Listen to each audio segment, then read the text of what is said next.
हदगाव तालुक्यातील श्री क्षेत्र बारालिंग देवस्थानची यात्रा मराठवाड्यात प्रसिद्ध असून या यात्रेला भाजी भाकरीचा प्रसाद घेण्यासाठी मोठ्या प्रमाणात गर्दी होते। या भाजी भाकरीचा लाभ घेतला असून सुमारे 1.5 लाखाच्या वर भाविकांनी भाजी भाकरीचा आनंद घेतलाय।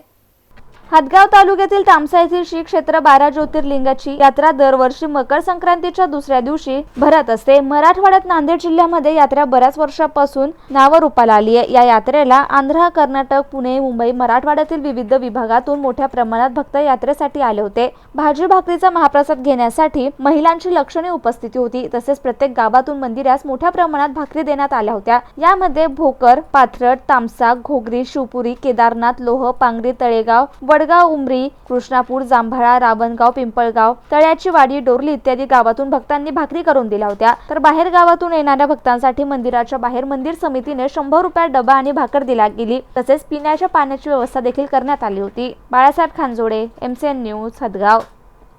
मला जेवढ्या नमुन्याचा आहे बाजारमध्ये जेवढा उपलब्ध आहे ते आम्ही खरेदी करतो। त्यांना स्वच्छ धुवून साफ करून जवळपास 50-51 नमुन्याचा भाजीपाला आम्ही मिश्रण करतो।